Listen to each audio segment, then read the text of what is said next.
নাহমাদুহু নুসাল্লি আলা রাসূলিল কারীম আম্মা বা'দ। সম্মানিত উপস্থিতি, আজকে আলোচনা করব আযান ও ইকামত সংক্রান্ত বিষয়ে। আযান ও ইকামতের সঠিক জবাব ও আযানের জবাবের ফজিলত সম্পর্কে প্রথমেই আমাদেরকে জানতে হবে আযানের শাব্দিক অর্থ কি। আযানের শাব্দিক অর্থ হচ্ছে ডাকা, এলান করা, আহ্বান করা ইত্যাদি। মুআজ্জিনুন মানে হচ্ছে একজন ঘোষক বা একজন আহ্বানকারী। শরীয়তের পরিভাষায় আযান বলে নির্দিষ্ট সময় নির্দিষ্ট শব্দ দ্বারা মানুষকে নামাজের প্রতি আহ্বান করা।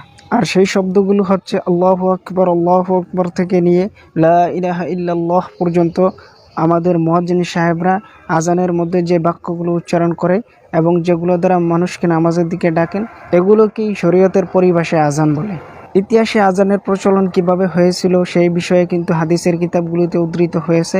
আমি নতুন করে এখানে আর আলোচনা করলাম না, ভিডিও লম্বা হয়ে যাবে সেজন্য। প্রশ্ন, আজানের জবাব কেমন হবে? উত্তর হচ্ছে আজানের জবাব হবে মুয়াজ্জিন সাহেব যখন আল্লাহু আকবার বলেন এবং আশহাদু আন্না মুহাম্মাদুর রাসূলুল্লাহ এই পর্যন্ত আমরা যারা শ্রোতা আছি তারা হুবহু মুয়াজ্জিন সাহেব যেভাবে বলছেন ওভাবেই আমরা উত্তর দিতে থাকব।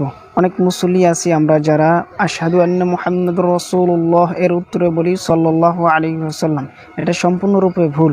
উত্তর হবে আশহাদু আন্না মুহাম্মাদুর রাসূলুল্লাহ। মুয়াজ্জিন সাহেব যেভাবে বলেছেন সেভাবেই। কিন্তু হাইয়া আলাস সালাহ এবং হাইয়া আলাল ফালার উত্তরটা একটু ব্যতিক্রম হবে, আর সেটা হচ্ছে লা হাওলা ওয়ালা কুওয়াতা ইল্লা বিল্লাহ। অর্থাৎ মুয়াজ্জিন সাহেব যখন বলবেন হাইয়া আলাস সালাহ হাইয়া আলাল ফালাহ, তখন আমরা বলবো লা হাওলা ওয়ালা কুওয়াতা ইল্লা বিল্লাহ। ফজরের নামাজের আজানে যখন মুয়াজ্জিন সাহেব বলেন আস-সালাতু খায়রুম মিনান নাওম, তখন আমরা এর উত্তরে বলবো সাদাকাতা ওয়া বারারতা। এই উত্তরটা সম্পর্কে আমরা আগে জানতাম না, এখন অনেকেই জেনেছি আলহামদুলিল্লাহ। এরপর মুয়াজ্জিন সাহেব বলেন আল্লাহু আকবার লা ইলাহা ইল্লাল্লাহ। এখানে মুয়াজ্জিন সাহেব যেভাবে বলছেন উত্তর হুবহু এরকমই হবে।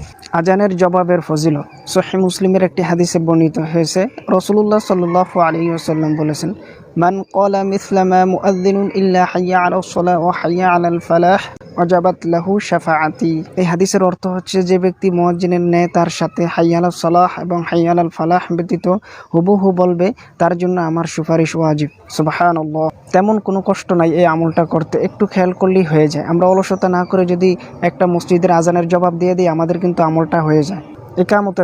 একামতের জবাব কেমন হবে? এটা খুবই সিম্পল এবং খুবই সহজ, আজানের ন্যায়। শুধু কদ কামাতিস সালাহ এই জায়গায় উত্তর হবে আকামাহাল্লাহু আদামাহা। আল্লাহ তাআলা আমাদেরকে সঠিক নিয়মে বুঝা ও অন্যকে আমল করার প্রতি উৎসাহ প্রদান করার তৌফিক দান করুন। আমিন।